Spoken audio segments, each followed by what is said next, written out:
TG Plus News edizione di Treviso, buonasera. In apertura del nostro notiziario la cronaca.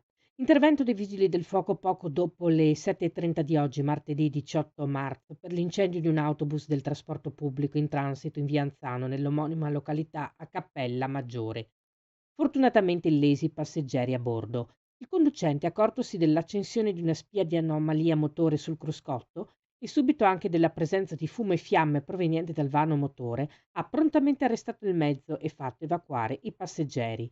I vigili del fuoco, giunti dai distaccamenti di Vittorio Veneto e Conegliano, hanno spento le fiamme dell'autobus completamente avvolto dalle fiamme con l'ausilio di liquido schiumogeno.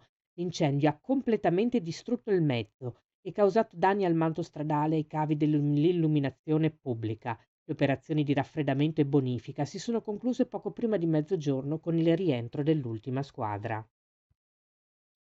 E in riferimento proprio al fatto occorso stamane sulla linea 32 a Vittorio Veneto, MOM informa di aver avviato un'indagine interna per accertare le cause che hanno dato origine all'incendio dell'autobus.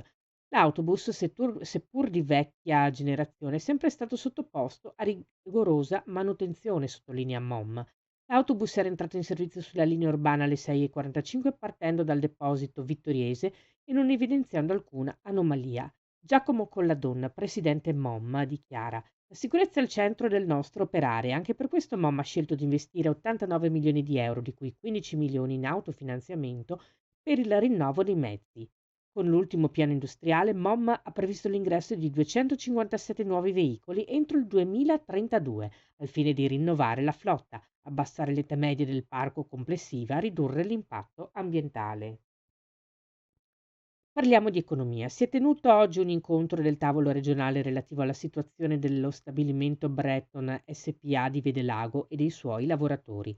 Alla riunione, convocata dall'assessore regionale Valeria Mantovani e coordinata da Giuliano Bascetta dell'unità di crisi aziendali di Veneto Lavoro, hanno partecipato la direzione lavoro regionale, i vertici dell'azienda Breton, Confindustria Veneto Est, il sindacato FIOM CGL con i rappresentanti dei lavoratori. All'incontro era presente anche il sindaco del comune di Vedelago. È stato chiarito, afferma Mantovan, che la decisione di chiusura non è definitiva e che al mutare della situazione di mercato e al verificarsi di altre condizioni relative a costi e a possibili partnership potranno essere riavviate le produzioni. Va ricordato che l'azienda ha in essere una cassa integrazione straordinaria attivata in regione, continua l'assessore, lo scorso luglio per tutti gli 824 lavoratori Breton ancora in forza sui due stabilimenti e ha già avviato i percorsi di politica attiva del lavoro regionali per gli oltre 200 lavoratori che furono individuati come potenziali esuberi.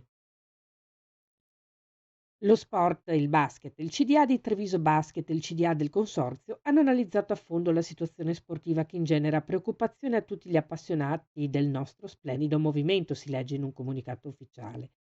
Entrambi i CDA all'unanimità ripongono fiducia nell'allenatore Vitucci che, prosegue il comunicato, con spirito di abnegazione aiuterà la squadra a lottare per le rimanenti 8 partite alla ricerca della salvezza della categoria.